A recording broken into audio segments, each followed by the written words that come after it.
Welcome to Mission Evolution Radio Show with Gwilda Wiyaka, bringing together today's leading experts to uncover ever-deepening spiritual truths and the latest scientific developments in support of the evolution of humankind. For more information on Mission Evolution Radio with Gwilda Wiyaka, visit www.missionevolution.org. And now, here's the host of Mission Evolution, Miss Gwilda Wiyaka.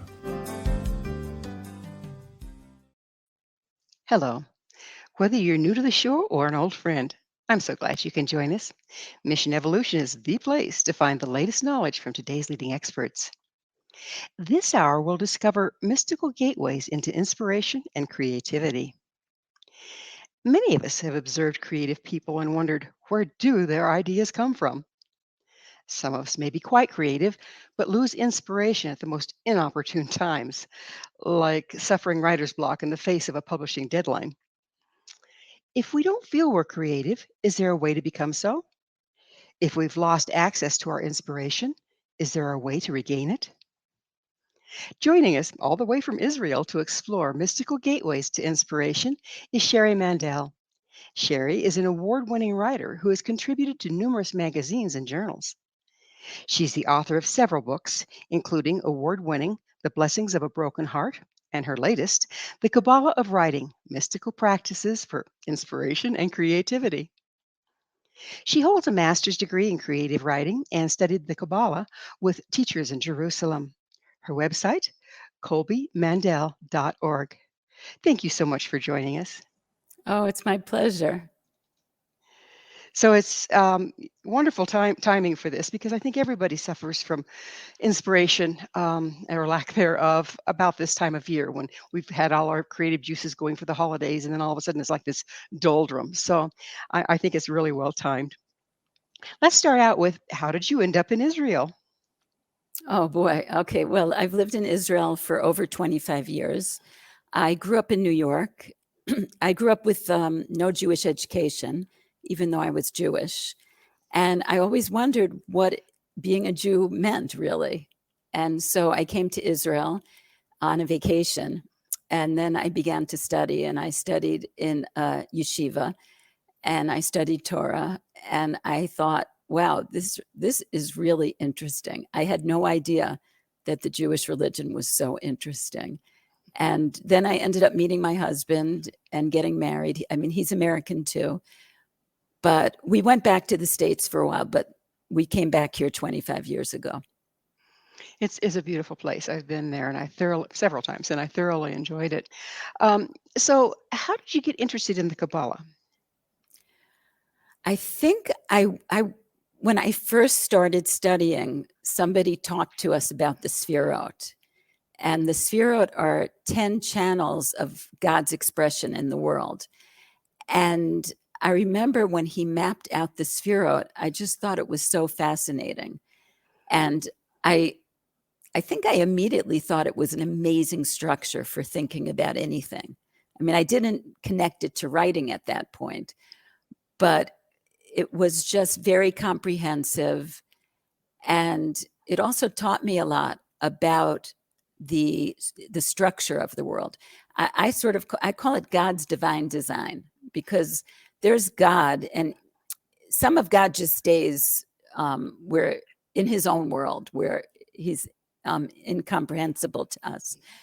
But there's also emanations that God sends down to the world, and those are the Sefirot. And Sefirot, actually, in Hebrew, it means channels or emanations, but it also has the same root as story, because in Hebrew, story is sipor. And it also has the same root as sapphire. So it's like our stories are also treasures. And you can think of it almost that each of us, I just learned this recently, that almost every day can be thought of as a page in our book. And when we get up to heaven at the end of our lives, God is going to ask us, did your book match your name? Because your name is a prophecy. So the title of your book is your name, and God is going to ask you, did you fulfill the prophecy inherent in your name?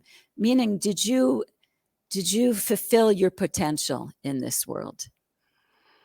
That's beautiful.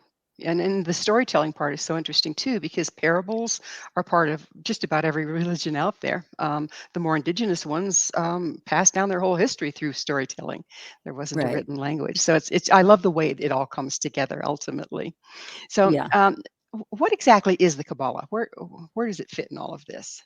Okay. Well, the Kabbalah is the mystical tradition that's associated with the Torah, with the Bible, or the Pentateuch. And some people say that it was given to Adam in the Garden of Eden. Some people say that it was a rabbi from the 2nd century who it was revealed to. And then some people say, no, it was another rabbi in the 13th century. It's very mysterious. And I'm sure there are scholars who know the history and can sort of make judgments or evaluations exactly. But as far as I know, it's still a little unclear. But traditionally, you had to be religious, keeping the commandments to learn Kabbalah, and you were supposed to be at 40 because it's knowledge that's very esoteric and powerful. At So, 40, I'm sorry, at 40, do you mean age 40? yeah. And Okay. the word Kabbalah is from the Hebrew lekabel. Kabbalah, it means to receive. So it's really a transmission through the generations. Interesting. So it's kind of like a channeling in a way. It's Well, channeled into our it's reality. learning that's passed down from Oh, okay. generation to generation, I Okay. would Okay. say. There you have it again, passing down through oral tradition or through stories. Pretty fascinating. Yeah. So, Yes. what is the connection between the Kabbalah and the things you've been telling us and creativity? I think that's pretty interesting. So let's look into that a little. Okay. So the Sefirot, those channels, they're channels of God's creativity.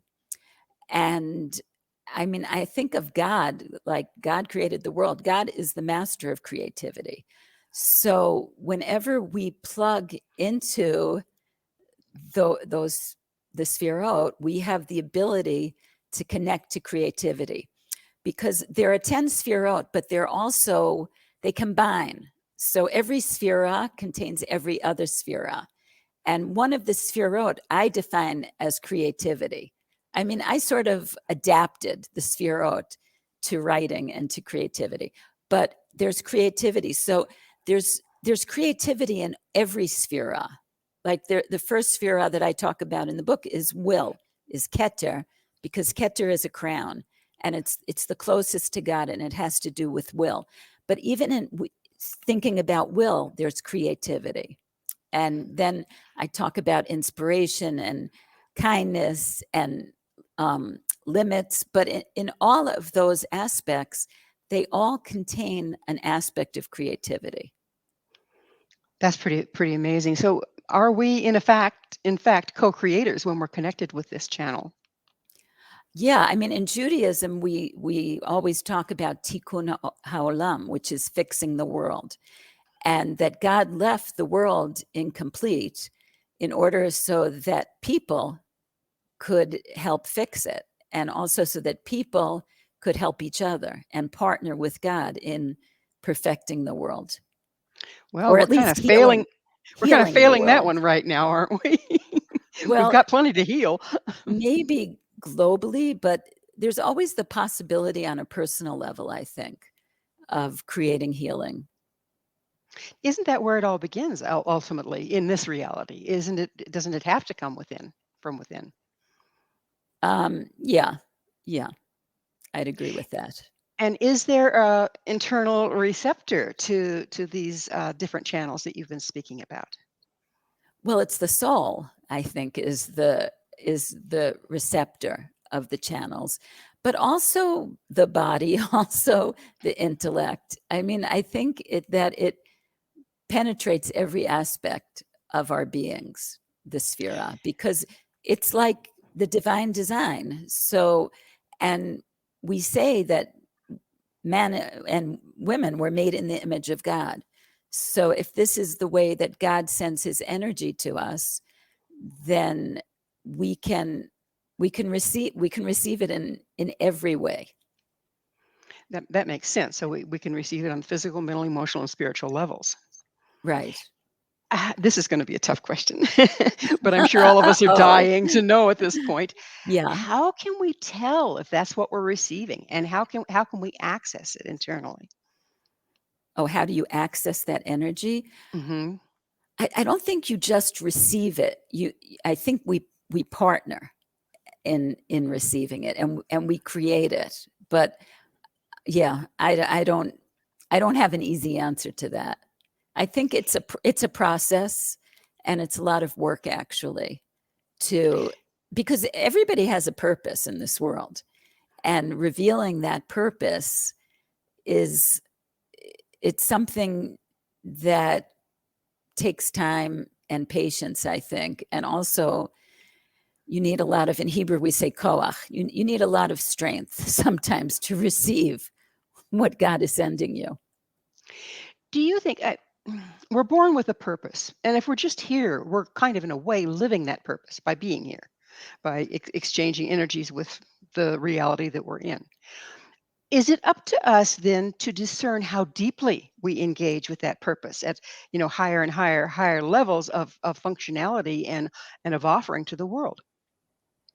Wait, can you ask me the question again? It was a complicated one, wasn't it? Let me try this again. So it seems like if we all come up with a purpose, just being here, we're to a certain extent performing that purpose. But then is it up to us to be introspective and to develop ourselves so that we can more completely express that purpose into the world? Yeah, well, I'm thinking of the sfirot. So one of the sfirot is netzach, which is endurance, and perseverance, and it's paired. It's always they come in balance, the sfirot. So that's always paired with hod, which is surrender, but also a kind of patience. So I think we're always poised between that balance of working to find our purpose, but then also having the patience to see what's going to be revealed and to wait and surrender to what is. Aren't we kind of surrendering to what we already are? For me, it's not enough to surrender to who I already am, because I feel like, well, I have to tell you my story a little bit to understand that. We have a little time left in the segment, so go ahead. We might have to leave it as a cliffhanger. Okay. Well, my son was murdered by terrorists 22 years ago. I'm so sorry. In Israel, Koby Mandell. So he was 13. And I feel like who I was then was not large enough, was not big enough to contain that loss, and that I had to be built up, and I had to receive a lot from other people and change a lot in order to almost become another person, so that I don't want to use the word cope with the loss, because it's not cope, so that we could transform the loss, because that pain is also power. But again, it wasn't, I couldn't be satisfied with who I was, because who I was broken and sort of finished. So I needed almost to revive myself. I can certainly understand that. And again, we are just about to go into the break. On the other side, I'd really like to go into this shattering that you experienced and how that relates to the shatterings that we all need to experience to lose who we are not, if you will. Does that make sense? Yeah, I hear you. Yeah. So and there you need the resilience and the strength as well to undergo that. But Yes. it is that time for that wonderful commercial break, or at least a station break. Sherri and I will return very shortly, so you don't go away. This is Mission Evolution, www.missionevolution.org. Hello again. This is Mission Hi. Evolution, missionevolution.org. With us this hour discussing creativity is Sherri Mandell. Her website, kobymandell.org. Now, Sherri, you and I were just discussing at the end of the segment, of course, um, this horrific loss. I can't even imagine losing a child. I mean, I've been through quite a few things in my life, but that's kind of a deal breaker for me. So I can't do anything but totally admire someone that makes it, not only makes it through that, but then shifts it into creativity. Would you tell us more about the shattering and how we can move beyond that and become what you've done to allow it to remove the things that stand between us and accessing spirit, if you will? Yeah. So my first book is called The Blessing of a Broken Heart. And after Koby was murdered, we're surrounded by a community here where I live, and people were with us all the time, and they took care of us that first year. Mm-hmm. In They made us food, and they made us meals for the Sabbath, and they took care of our children, and they just gave us a lot of love. And I think because of all that love that we received, and also the love from my family and my husband and my family in America, that we were able to give. And what happened to me personally was that I needed to give, because there was nothing really that was meaningful other than my family and, religion and my friends. But I felt the need to give to people, to help people who were in my situation. And during Mm-hmm. those years, it was the Intifada, the second Intifada in Israel, and Israelis were being killed every day. So I ended up going to people's houses for the Shiva when they were in the mourning period, and I would visit them. And then we ended up, my husband and I created a foundation called the Koby Mandell Foundation. And we started a camp for bereaved children because we saw that our children needed a lot of help, and they didn't want to go to psychologists. And there was no place that they felt at home. They didn't even feel at home because children become silent victims in families like ours. So we started a camp also for bereaved children. And we've been running that camp now for 22 years. And in fact, Wow. my daughter, Eliana, just took over as the director of our foundation. Oh, But fantastic. she started as a camper at the at Mm-hmm. Camp Koby, and then she was a counselor and a head counselor and a director, and now she's running the whole foundation because she understands that when people are broken, you need help, you Mm-hmm. need support. You can't do it alone. And I think for shattering, you really need a team. And also in my book, I talk a lot that it's sort of a spiritual mystery, the blessing of a broken heart, because I felt like God was sending me messages all year, and they were in the form of birds and birds' nests.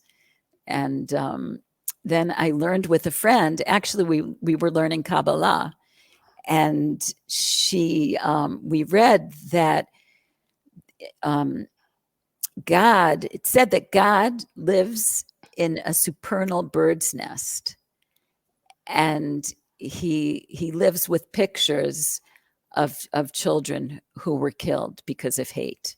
Mm. So when we learned that, I understood that we were part of a bigger story.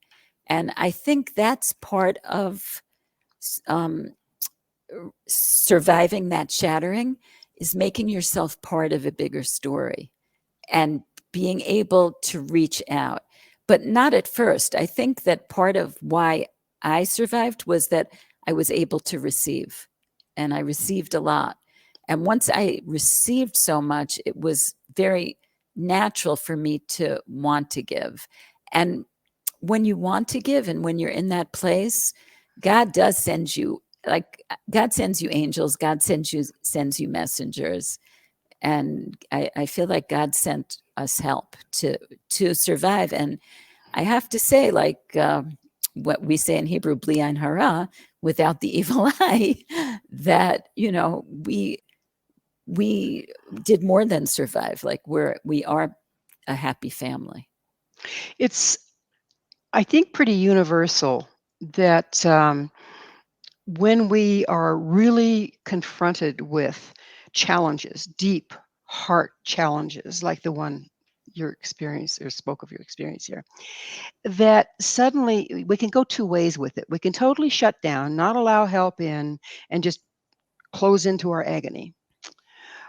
Or it can open us up to see those gifts that come from the divine, to see the larger picture. What do you think made the difference for you being able to receive what was all around you? Because some people can be in the midst of all of that support and you just can't reach them. What made the difference for you? And how do you recommend those that are shutting down to turn that around? Yeah, that's a really good question. I think that a lot of people think that if they need help or if they need to receive, that it means that they're weak.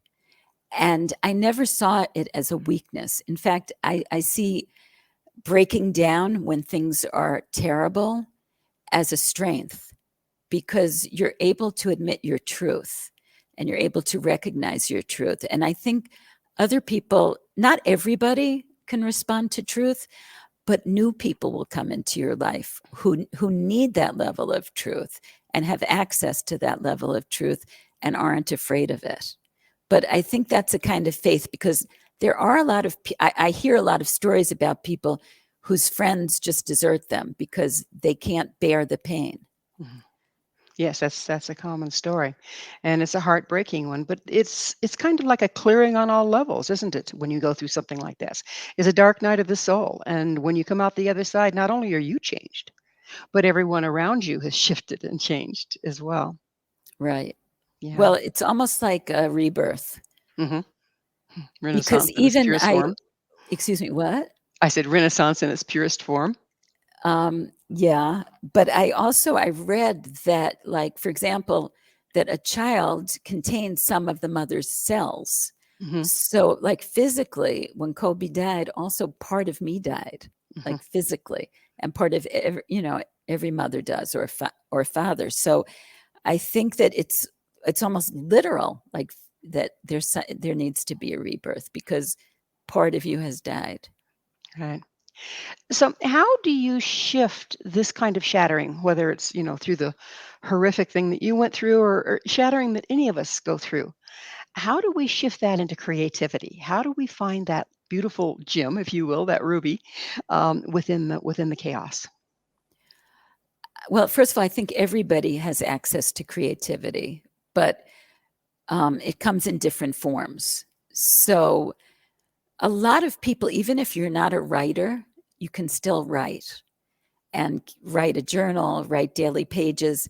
And the act of writing itself can be healing and can shift pain so that a person can become healthier rather than have it cause them to be sick. So there's a professor, James Pennebaker, I write about this in the Kabbalah of writing, that he had college students write for 4 days about problems they were having. And what he found was that the college students who wrote about the concrete details about what they suffered, but then who also reflected on what they had gone through, that later they had fewer visits to the health clinic and their vital signs were better, their heart rates were better, their blood pressure was better than either students who didn't write or didn't write in that fashion of having a particular and then a reflection on that specific experience. So I think everybody can be healed through the act of writing, even if you don't want to publish. The the thought it takes to putting it down and getting it on paper, doesn't that somehow shift perspective? Doesn't that somehow break us out of this loop that we can go in our heads, because we have these half thoughts that lead to half thoughts that lead to half thoughts, and round we go? But if we have to put it in linear fashion, doesn't it open up different aspects of it, different avenues to unravel the loop that we've been in?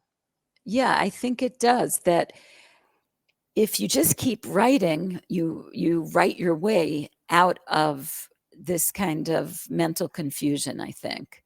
and it can give you clarity. I mean, even if you just make a list, you don't even have to, like there's free writing where you just write whatever comes to mind Mhm. and you just keep going.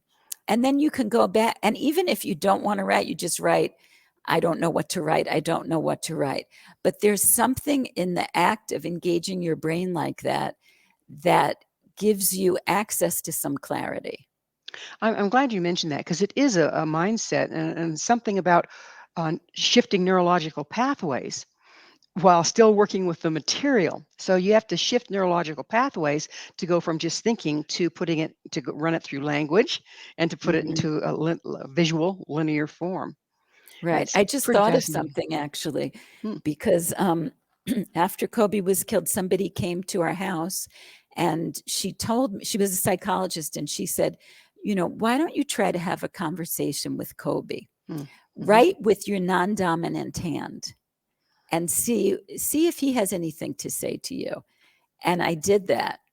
And he wrote to me and he said, because I was saying, what should we do? What should we do? And he Mhm. said, what do I do? What do I do? He said, do something to make kids feel good about themselves. Oh, yeah.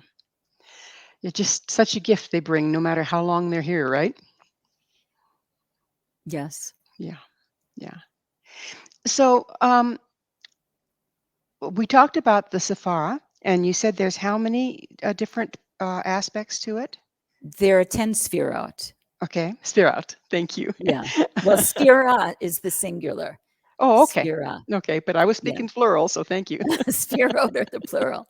Yeah. It's in Hebrew. So it's good that you, I can't wrap my palate around that, it right? makes sense that you wouldn't know the exact word. um, so, when you had access to those, were you working with those during your process of grieving?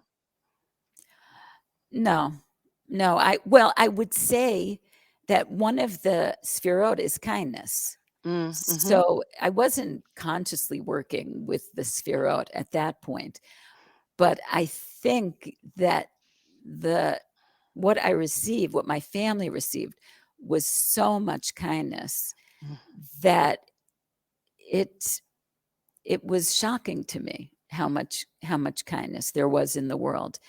And I think, like, lots of times, you know, it- going through a tragedy, it's hard for people to see God because Yeah. it's almost like God is missing. So people become God's representatives in the world, and they're able to give what we some people feel is like God is absent. So I think that I'm thinking in Hebrew a little bit, that extent of kindness. It's sort of, It's a counterbalancer, isn't it? well, I Be, think be, it opens something. It mhm. opens worlds. Yeah, Yeah, I, and it does mhm. count. I mean, nothing will ever take away the pain and the loss, but there is something that it reinforces that the world is good, Mm. despite what you see. The world is good and God is good. Isn't the pain and the loss actually a gateway to being able to receive the kindness on a deeper level? Yeah, unfortunately it is, but there are people who I think can give a lot of kindness Mm. without going through suffering. Yes, I, You know, I would who are agree with you. who are built like that and who need to give in order Hmm. to feel alive. Exactly. It's time for us to take another short break. Sherry and I will be right back to continue this fascinating discussion. So you stay right there. This is Mission Evolution, www.missionevolution.org. Hi there. This is Hi. Mission Evolution, missionevolution.org. Our guest this hour is Sherri Mandell. Her website, kobymandell.org. Sherry, we were talking about kindness, and that seems to be a kingpin here, doesn't it? The ability to give and to receive kindness. What is it about kindness that is so transformative? Well, you know what? I'll talk about it in terms of writing because that's one of the sefirot that I bring in the Kabbalah of writing. And in order to write, you have to allow yourself to let go. And you have to give yourself permission to express your deepest self, your inner self, your real beliefs, your real thoughts. And a lot of people are embarrassed or ashamed of their deepest thoughts. And so in a way, when you allow yourself to express everything that you're thinking or feeling and give yourself that permission, then you're doing a kindness to yourself. You're giving kindness to yourself. And it's a form of compassion for yourself. Not that I'm not saying that you should take everything you write in first draft like that, and post it for the world, although, some people do. But I think it gives us the ability to express and then transform. And that language gives us the ability, or let's say writing gives us the ability to understand, or I'll talk for myself. It's sort of how I know what I know is through writing. It's not till I write it that I know it. And it's almost like a deeper self. Like there's levels of self, there's layers of self, and it's a way of excavating to a deeper level of self. And in that deeper level of self, aren't you closer then to the channeling of the creator? I think it depends, because there has to be some kind of disclosure, I think. With this is another topic, but with grief, people always think that there should be closure. And I wrote about this like 22 years ago. Like, no, there shouldn't be closure. But there can be disclosure. Mm-hmm. And disclosure means that something is revealed, after that breaking. So for me, there were a lot of things that were disclosed, but it was really almost a disclosure of power, that I lost my embarrassment, let's say. Like, I had to speak in my Hebrew was terrible at that point, but I didn't let it stop me, because I had a bigger goal, that I wanted my son to be remembered, and I wanted to help other people. So that, sometimes we can connect to God by going deeper, but sometimes we also just connect to ourselves in a deeper way. But eventually the goal is some kind of disclosure, that there's some kind of revelation. Because when we write, we want to find something that we didn't know eventually, like something that's original, unique, something that's there needs to be a surprise. Absolutely, for us and for our readers. You said something that just really got me going down a rabbit hole, so I'm going to take you with me. Okay. You were talking about how when you're trying to write, you have to go. You'll run into places in yourself. You need to go deep within yourself, and you're going to places in yourself all of a sudden where you'll get bounced back out by shame, by of your thoughts, of your being. I mean, is it shame that bounces us out? I mean, that was what I kind of heard you say. Oh, that it can bounce Hmm. people, that it can stop people, I Right. think, Hmm. from letting their voices be heard, really, from voicing their truth. Yeah. But shame is a very good topic to write about. And often when you reach that point of shame, that's where you need to keep going. Yeah. Don't Because don't let it again, bounce you out. right, don't let it push you away, because everybody feels shame, everybody feels embarrassment. And sometimes by writing about it, or even writing to that shame or embarrassment, and telling it that you're not going to let it bully you Hmm. out of having a full life, then it gives you the possibility of I don't know, healing, but of extricating yourself from it. And I think that so many people, correct me if I'm wrong, but so many people, they get blocked in writing and they just think they can't write. And it doesn't ever occur to them that they have to transcend that place where they're ashamed of what might come out before they can get into where they need to get their writing from. Right. They need to keep going, and that's the chesed. That's the chesed is kindness in Hebrew. That's the kindness and the self-forgiveness to just keep going. And the first draft, like it's not the place to judge. That's another one of the sfirot is limitation or judgment. That's gevura. That's the next draft or the third draft where you go back and you say, what do I have here? And you evaluate and you analyze. But the first writing has to be free, That's why often it's called free writing. But that freedom also extends to a person's expression and personality, and it can change their lives. I know it's interesting because I've seen people that are very, very educated. So they're a wonderful editor, great with language, or musician that's wonderful with their music. But when they try to create something of their own, they try to apply that perfectionism before they've accessed the creativity, and it just kills it dead.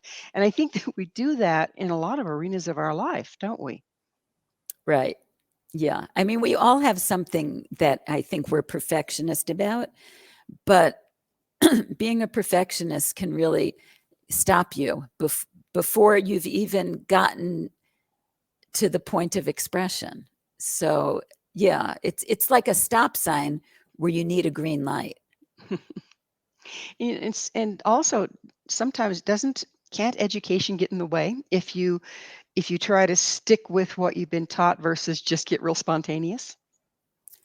Yeah, I mean, like if you're still listening to your English teacher, well, you know what I find, because of course, I teach writing, that a lot of people get a lot of discouragement in school. I have one student she always says to me, I'm a terrible writer. My teachers always told me I was a terrible writer. And then in our class, she writes, and she's so funny and she's so expressive, and she's able to transcend that label. But, I think a lot of us just allow other people's labels to restrict us. So let's go into that, how it manifests other places outside of just writing. Our creativity in our lives, isn't that also greatly impacted by messaging from others as we grow up? Yeah, I mean, our parents and our families, a lot of the messages we get as children can determine, how much courage we're going to have. Because I think creativity is also connected to courage. I'll go into that. That you need courage to create, because you're going somewhere where you haven't been before, and where probably a lot of, hopefully other people haven't been before. I mean, you're always having a conversation, let's say, with the other writers or other thinkers, but you're searching for something unique. And in order to do that, I think you need confidence and also permission. I feel like maybe because of my age, that when I was growing up, like girls, I mean, it didn't really matter so much what we were. We could be anything. I mean, like I wasn't encouraged to be a doctor or a lawyer or anything like that. So I feel like in a way, even though I would have liked that encouragement, I also had freedom. And that freedom caused me to want to write, because I always felt more connected to myself and to like a wiser woman within me when I wrote. Do you think that it's exposing in a way to you connect with that deeper part of yourself, but then bringing it out into the world and publishing it or making it available for others to read? Doesn't that take a fair amount of courage? Yeah, it does. I think it's very hard. Like the Kabbalah of writing, by the way, it came out today. It was No, released today. congratulations. Yeah, There's no thank you. mistake that we're having this talk today. Yeah. So it was just released. And I got it a few days ago. A box of books were delivered to my house here. And at first I couldn't open the box. I mean, I just didn't want to. I felt like I was afraid to see it because of that, because it is exposing yourself. And also, what I've done in the past, it's always bound to disappoint me a little bit, even though I take pleasure in it. When I look at the book, I also see, oh, you didn't mention that. And, oh, you forgot this. And this sentence isn't like, I'm a Virgo, so I'm very critical, but, You but, need some of that kindness, right? yeah, but Mhm. so that voice of compassion, and also, like, for me, I'm already moving on to my next book and putting my energies there. So that, like, the book, it's like the birth of a book, but it's not like a baby. That You don't have to keep bringing it up. It's out there. Right. So isn't that also one of the main stoppers of creativity is our attachment to it, our identifying with the outcome? Yes. Right. Yes. I think that, like, the idea of success and can sort of paralyze people, because unless unless they receive accolades right away, then it's going to be hard for them to continue. And, like, I'm in a writing group. Actually, I'm writing children's books now, children's picture books. And we share our rejections. And so much of the writing profession, unless you're, a famous writer and, have your books made into movies or go on, book tours all over the world. But you receive a lot of rejection. Mhm. And part of the game or the process is just being able to say, okay, next thing. But being It's able to share that with people that you trust that are also in the same boat, I'll bet that's really helpful. Yeah, it's fun. And also, we evaluate our rejection letters. We'll say, oh, that was a great rejection. So Left no doubt in so my mind that I was rejected. no. But it's also, I mean, especially with writing now, it's all publishers. It's all about marketing and the Mhm. marketplace. So, Mhm. it's commercial. So Right. not all writing is based on being commercial.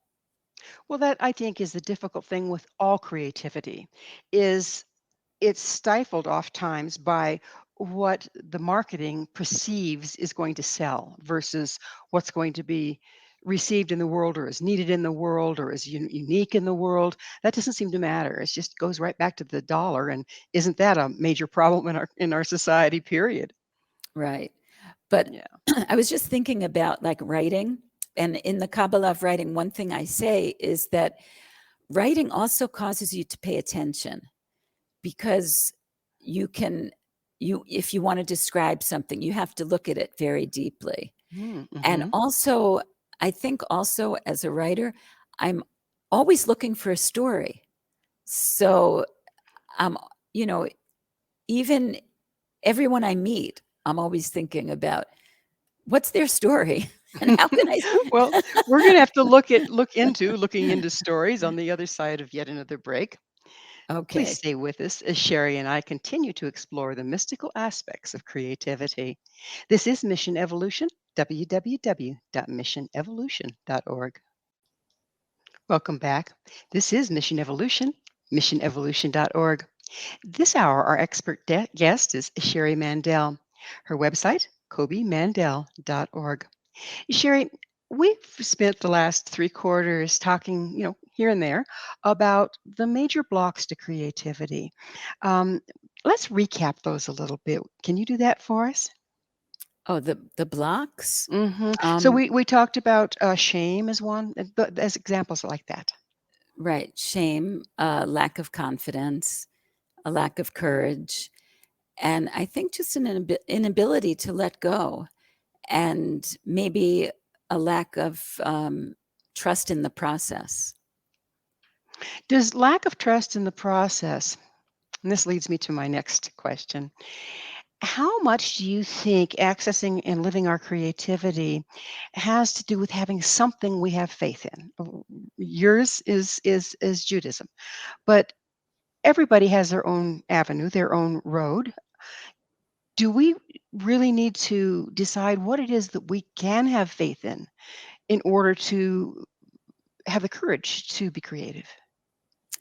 I'm not sure. I think that, you can have faith and that could make you creative.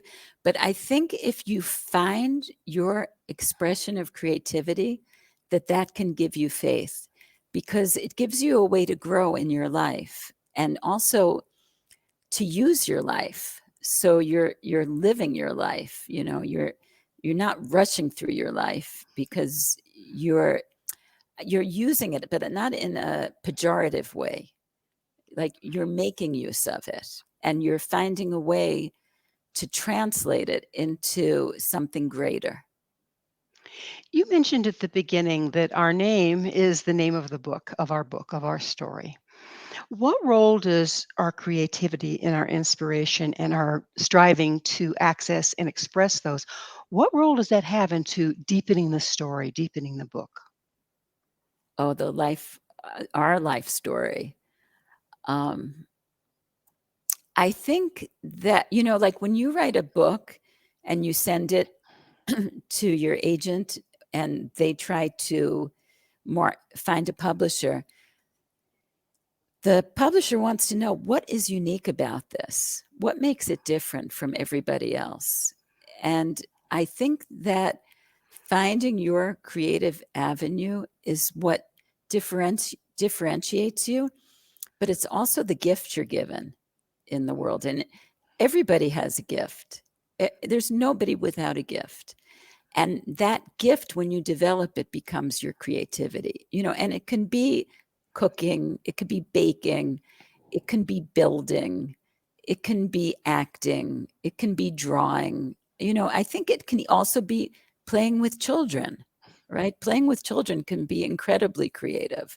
So, or teaching. I think it's everything in this world. If you infuse it with creativity, then it becomes like exponential in terms of its power to change you and change the world. If you're one of those people that wakes up with no inspiration in the morning and, fights with depression, et cetera, what would you recommend as the first step to start moving out of that and into inspired creativity? Well, I mean, for me, I have to go for a walk. Well, Mm, yeah, I mhm, mean, in Judaism, the first thing we say in the morning it's called Modeh Ani, and we thank God for returning our soul to us. So mhm. that's the first thing we say when we wake up. And then in the morning prayers, we thank God for giving us eyes to see and legs to walk with, and for giving us clothing. So we start out with appreciation. But I think if to wake up and think of things you appreciate, but also to just go for a walk, get moving. And as you walk, to look around and see what there is to appreciate and what there is that distinguishes the world around you, and to find like the little gifts and the simple pleasures. That's such an important point. And you brought a certain amount of it up before when you said that you need to be observant to find the story in the next thing. Mhm. And people that are really turned inward and caught in that loop of depression and lack of creativity and spontaneity um, tend to not notice their environment at all. I mean, I'm going, where is that person's situational awareness? They're just so caught up. Something really amazing can go by, a flock of ravens even, and they won't see them. How can Right. we break out of that? I mean, being present with life is something that most of us have forgotten. Well, that's true, and it's gotten worse with cell phones. I mean, Mhm. I have friends who are depressed, and they need medication. It's not that going for a walk is going to help them, but for most people who don't suffer from depression, but just feel a little down, I think that maybe slowing down on the walk, or just saying, I'm going to go outside and see, what God has to show me today, and hopefully it's something good. Because there's a lot of also stuff you see that's not so good. Or if things repeat themselves, then there's some kind of pattern. Or So you're talking about looking for synchronicity as omenology. So here's a message in the right, synchronicity that you find on your walk, say, for instance. right, right. Okay. Hmm.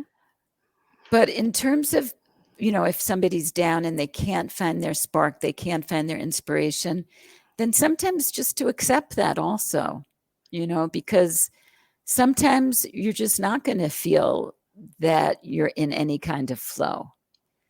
And that's okay. Can going deeper into it, again, like you say, through spontaneous writing, going deeper into that feeling of can't find my flow, of I am not inspired, I am depressed, can you actually access the core of it by using those skills that you were talking about?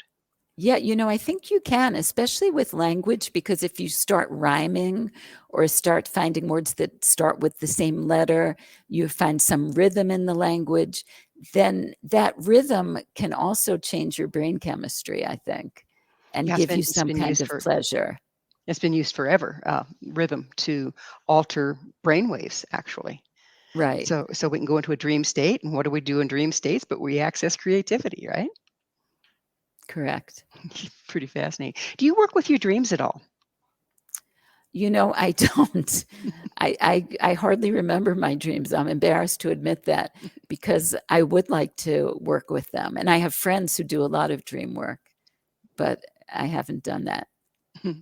I guess it can be a pretty nice avenue as well. Yeah. So we're about at the point of the show when I have to ask you, Sherri, what's Mhm. your mission? Oh, my mission. Hmm. My mission has, right now, what my mission is, Mm-hmm.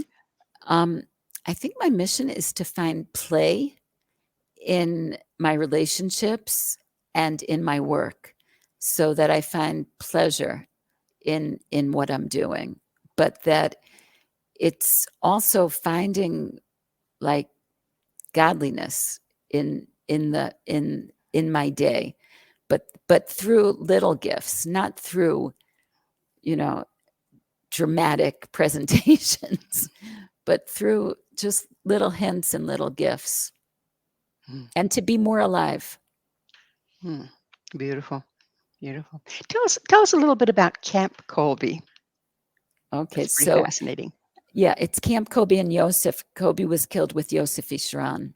Um, so, for example, we just had a winter camp, and we took 300 kids to Eilat, which is like a warmer city in Israel for the winter. And I'll tell you something that happened on the Sabbath. I was at synagogue and I was coming out, and two girls came up to me. Of course, they were speaking in Hebrew, and they said, "You're Sherri Mandell, right?" And I said, "Yes." They said, "We just have to thank you. Oh, We went to Camp Koby. We go to Camp Koby, and we're here visiting our friend who also had a death in her family. mm, And the these girls, they became best friends. They said mm, they are our closest friends. And then I said to them, well, what happened? Who died in your family? Which is something that most people can't say to them so directly. And one said her father had died, and then one said her brother had committed suicide. mm, mhm. And to be able to share those stories and carry them for kids is very difficult. But when they can share them, then they can transform them, Mm. and it becomes something that's bearable. Like it makes the unbearable bearable.